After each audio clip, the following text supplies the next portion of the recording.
Welcome to the Deep Dive. We're here to cut through the noise, unpack really compelling stories, and hopefully unearth some vital insights that get you truly well-informed. That's the goal. Today, we're exploring, well, a powerful account of resilience, unwavering faith, and the kind of unexpected challenges life can just throw your way.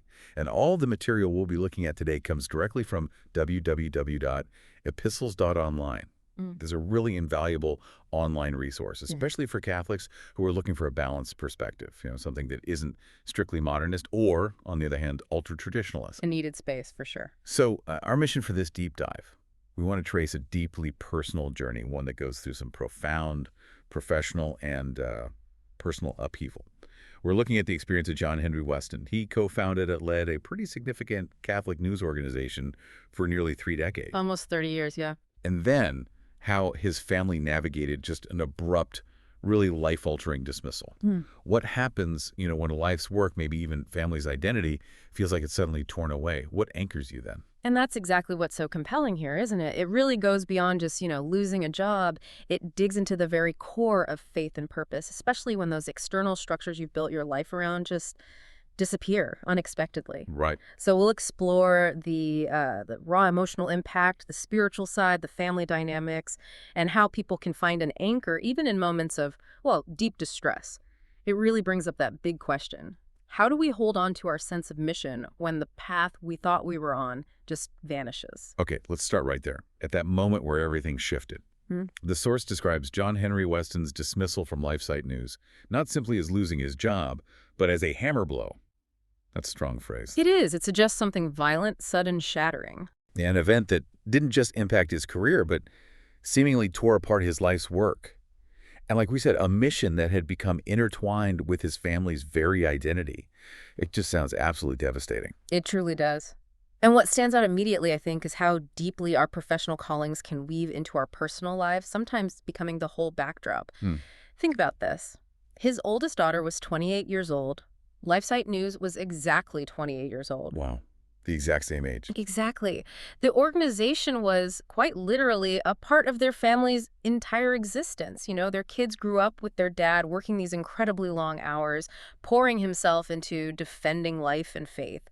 So it really underscores this wasn't just about a paycheck. It felt like a vocation, one the whole family shared in, even if indirectly. You can only imagine the shockwave going through their home then. His wife, she described feeling like the world had just turned upside down, like the floor dropped away right beneath her feet, leaving her struggling just to find balance. That feeling of complete disorientation. Yeah, and the suddenness of it all seems particularly jarring. She apparently never believed something like that would happen, not in that way. And the timing of this hammer blow, as they called it, just makes it even more astonishing, really. The dismissal happened on a Wednesday. Their son's wedding was scheduled for that Saturday. Oh my goodness, days before. Just days. Can you even imagine? The rehearsal dinner on Thursday was apparently just consumed by distress. They're wrestling with, okay, when is LifeSite going to announce this publicly? How are our guests going to react? Because, they're all Catholic, many connected to LifeSite somehow. Right, they'd all know the context. They genuinely wondered if people would show up at the wedding already knowing. His wife described it so vividly. She said there was just no guide for how to handle something like this. The sheer emotional chaos, let alone the logistics. It must have been immense. But amidst all that overwhelming turmoil, there's this really significant point of grace that emerges in the story. Yeah. John Henry apparently expressed this profound gratitude that the news didn't actually break until later. Specifically after his wife pleaded, please don't let this overshadow our son's wedding day. And it's such a remarkable detail, isn't it? It shows how even a small mercy, a small delay, can profoundly impact a difficult situation. It provided this vital pocket of peace. A breathing space. Exactly. The news only broke on the Monday after the wedding. So this delay, it allowed the wedding itself to be, and this is a quote, beautiful, untouched by the sorrow that hovered on its edges. It really speaks to that human capacity, doesn't it? To find and cling to moments of joy, even when deep adversity is just right there, imminent, sort of creating a temporary sanctuary from the storm. So, okay, the wedding is over, this temporary sanctuary fades. How did they even begin to cope with such a profound blow now that the full weight must have been setting in? Well, his wife's testimony here is incredibly powerful, I think. She shared that whenever those despairing thoughts started creeping in, she just instinctively clung to hope. She actually found solace and strength reciting lines from a Casting Crowns hymn. I am. Yeah, a praise and worship song. It became this constant refrain for her heart, the line was. The world was not falling apart, but falling into place. Hmm. Falling into place. That's quite a perspective shift. It really is a simple yet profound spiritual practice that served as, well, an undeniable anchor in the storm, as she put it. They had to consciously, consistently remind themselves, keep it together, trust that the Lord would somehow bring good out of all this suffering. It takes immense faith. It does. And yet, the personal pain, the hurt of the situation, it was undeniably still there. Particularly for her, knowing that after 28 years of his life poured into this, John Henry received, quote, neither a cake nor a handshake. Wow. No farewell, no acknowledgement. No proper send-off. That lack of acknowledgement, after nearly 3 decades of dedication. Yeah. That must have been incredibly painful. How did they reconcile that part of it, especially given the immense personal sacrifice involved? It really points to, I think, a deeper understanding they had or maybe came to about their motivation, about where they placed their ultimate sense of reward. His wife offered this really powerful consolation. She reminded him, they had worked not for LifeSite News, but for Christ. Yeah. Their sacrifices, all those long hours, their unwavering commitment. It wasn't ultimately for a company or an organization, but for the one who is the source and purpose of their faith.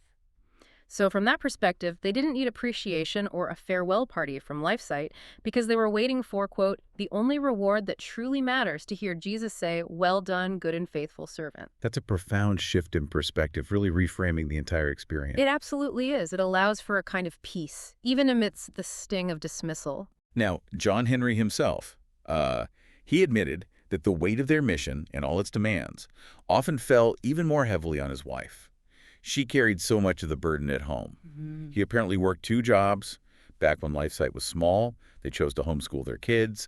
Money was often scarce. What were some of those sort of unseen burdens she carried? Yeah, this part really uncovers those hidden sacrifices, doesn't it? The ones often made for a life dedicated to a mission, the ones that don't make the headlines. His wife even kept this note on her computer, sort of detailing how he missed all the fun, as she put it, kind of wryly, I imagine. Like what? Things like tires flying off the van, children vomiting from stomach flu, broken arms twice, car crashes when the kids were older, and, just the ordinary chaos of life. Right, the everyday crises. Exactly. But it was multiplied exponentially because he was so often gone, completely immersed in the mission. It really highlights the quiet strength of the partner who, well, holds the fort. But despite all that, despite everything, his wife's conclusion just reveals the enduring core of their family. She said essentially they would keep going because this was never about LifeSite News. It was about Jesus Christ and the faith to which they had given their lives. It's just a powerful testament to a shared, unwavering commitment beyond any single organization. Truly is. So finally, after all of this, after the shock, the struggle, the slow rebuilding, John Henry shared a message directly to his former colleagues. A goodbye he didn't really get to say publicly at the time. What did he want them to know? This final message, I think it really speaks volumes about his character, his capacity for love, for forgiveness, even when facing such profound personal difficulty. He said, and I'll read a bit of it, I did not really get a chance to say goodbye to you. I wanted to say I love you guys. It was an honor, a joy. It was a privilege to work with you, to pray with you, to have so many adventures with you guys. He continued, no, from the bottom of my heart, it was amazing. I pray the best for you, for the future, and especially your families. But I don't get to see you again. I wanted you to know I loved you guys, and I'm looking forward to your futures. God bless, my friends. Wow. That takes a lot of grace. It really does. It's just a powerful, heartfelt testament to enduring faith, to charity, and to the deep bonds that can be forged in shared purpose, even when things end painfully. What a profound journey we've just traced. Yeah. Through adversity, resilience, and just this unwavering faith. Yeah. This deep dive into John Henry Westen's experience, sourced from epistles.online, it really reminds us that our true purpose often lies beyond any single organization or any worldly achievement. It's anchored instead in something far more profound. Yeah, and this powerful story offers, I think, a universal lesson. Sometimes these unexpected endings can actually force us towards new beginnings, maybe deeper ones. It really raises an important question for you, the listener. How do you define your own enduring mission, whatever that might be, and what truly anchors it when the unexpected inevitably occurs? Maybe consider how a deep-seated faith or even just a core personal conviction can provide that solace and direction even when the road ahead seems completely uncertain. Some powerful things to reflect on there. We really hope this deep dive has offered you some valuable insights, maybe a few aha moments. And remember, this compelling story and many other profound experiences and thoughtful analyses can be found right there at www.epistles.online. So if you found value in this discussion today, we strongly encourage you to subscribe to the Epistles Online website. You'll get more of these balanced perspectives again, neither modernist nor ultra-traditionalist. And you can also find and subscribe to the Catholic Epistles podcast on, well, whatever platform you're using right now. It's worth checking out. Absolutely. And one last thing. The author of these insights, the man who shared his profound personal experience with such transparency, he works tirelessly to provide these vital resources, keeping them freely available for everyone. So we warmly invite you, if you feel moved to support this apostolate in any way you can. Your support genuinely helps ensure that stories of enduring faith, like the one we discussed, continue to reach those who need them most. It really empowers countless others on their own journeys. Thank you so much for joining us on The Deep Dive.